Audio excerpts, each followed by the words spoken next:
Kyllo v. United States, Supreme Court, 2001. Justice Scalia delivered the opinion of the court.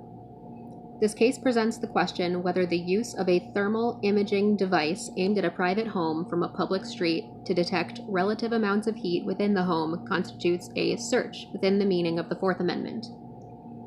In 1991, Agent William Elliott of the United States Department of Interior came to suspect that marijuana was being grown in the home belonging to petitioner Danny Kyllo, part of a triplex on Rhododendron Drive in Florence, Oregon.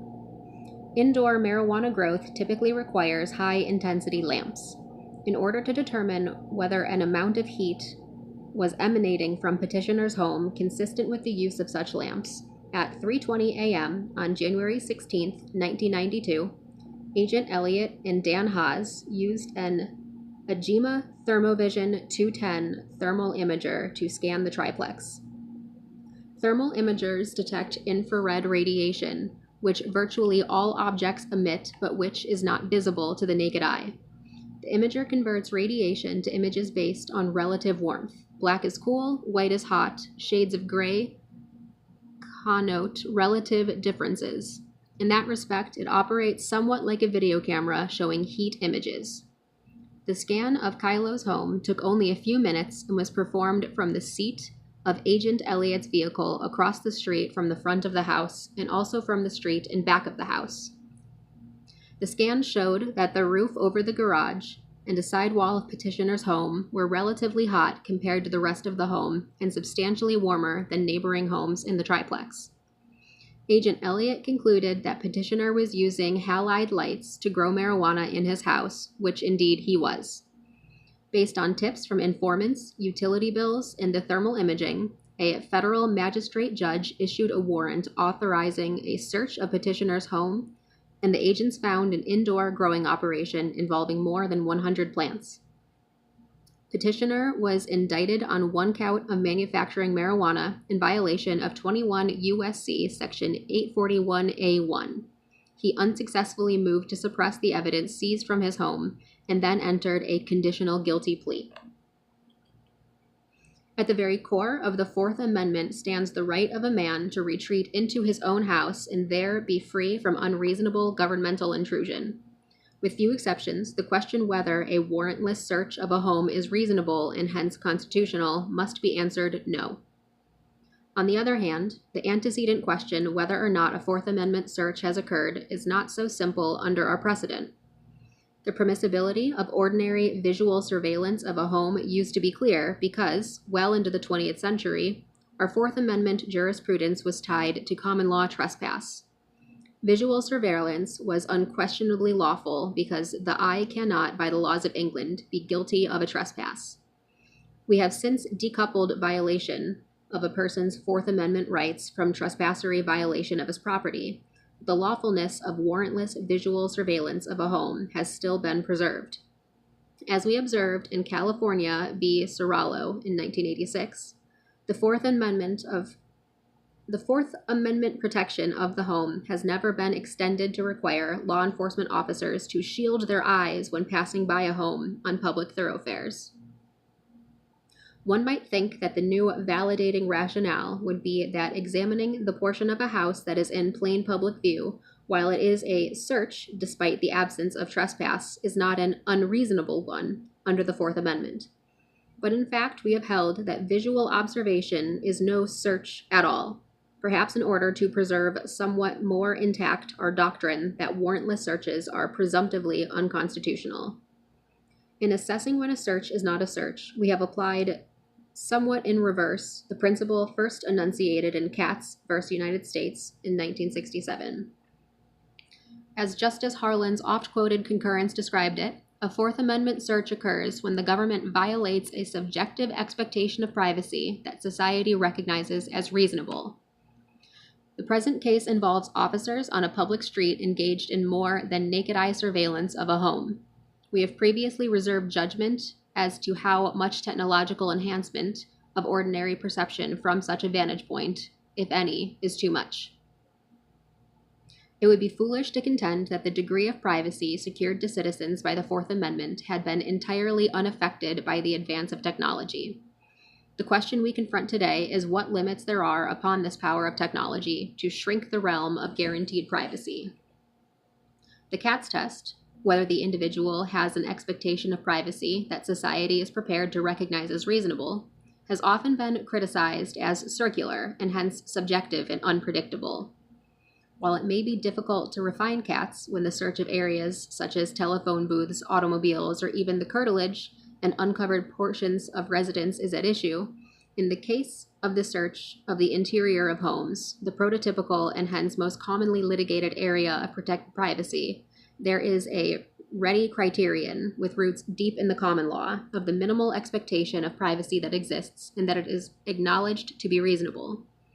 To withdraw protection of this minimum expectation would be to permit police technology to erode the privacy guaranteed by the Fourth Amendment.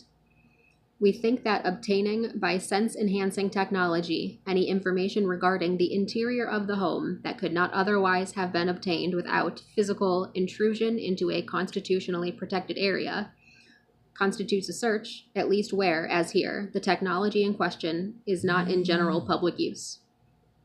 This assures preservation of that degree of privacy against government that existed when the Fourth Amendment was adopted. On the basis of this criterion, the information obtained by the thermal imager in this case was the product of a search. The government maintains, however, that the thermal imaging must be upheld because it detected only heat radiating from the external surface of the house. The dissent makes this its leading point, contending that there is a fundamental difference between what it calls off-the-wall observations and through-the-wall surveillance. But just as a thermal imager captures only heat emanating from a house, so also a powerful directional microphone picks up only sound emanating from a house, and a satellite capable of scanning from many miles away would pick up only visible light emanating from a house. We rejected such a mechanical interpretation of the Fourth Amendment in Katz, where the eavesdropping device picked up only sound waves that reached the exterior of the phone booth. Reversing that approach would leave the homeowner at the mercy of advancing technology, including imaging technology that could discern all human activity in the home. While the technology used in the present case was relatively crude, the rule we adopt must take account of more sophisticated systems that are already in use or in development. The dissent's reliance on the distinction between off-the-wall and through-the-wall observation is entirely incompatible with the dissent's belief, which we discuss below, that thermal imaging observations of the intimate details of a house are impermissible.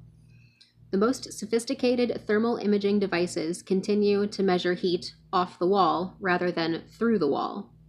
The dissent's disapproval of those more sophisticated thermal imaging devices is an acknowledgement that there is no substance to this distinction. As for the dissent's extraordinary assertion that anything learned through an inference cannot be a search, that would validate even the through-the-wall technologies that the dissent purports to disapprove. Surely the dissent does not believe that the through-the-wall radar or ultrasound technology produces an 8x10 Kodak glossy that need no analysis, i.e. the making of inferences. The government also contends that the thermal imaging was constitutional because it did not detect private activities occurring in private areas. The Fourth Amendment's protection of the home has never been tied to measurement of the quality or quantity of information obtained. In the home, our cases show, all details are intimate details because the entire area is held safe from prying government eyes. Limiting the prohibition of thermal imaging to intimate details would not only be wrong in principle, it would be impractical in application. To begin with, there is no necessary connection between the sophistication of the surveillance equipment and the intimacy of the details that it observes, which means that one cannot say, and the police cannot be assured, that the use of relatively crude equipment at issue here will always be lawful. The Agema Thermovision 210 might disclose, for example, at what hour each night the lady of the house takes her daily sauna and bath, a detail that many would consider intimate. And a much more sophisticated system might detect nothing more intimate than the fact that someone left a closet light on. We could not, in other words, develop a rule approving only through-the-wall surveillance, which identifies objects no smaller than 36 by 36 inches, but would have to develop a jurisprudence specifying which home activities are intimate and which are not. And even when, if ever, that jurisprudence were fully developed, no police officer would be able to know in advance whether his through-the-wall surveillance picks up intimate details, and thus would be unable to know in advance whether it is constitutional.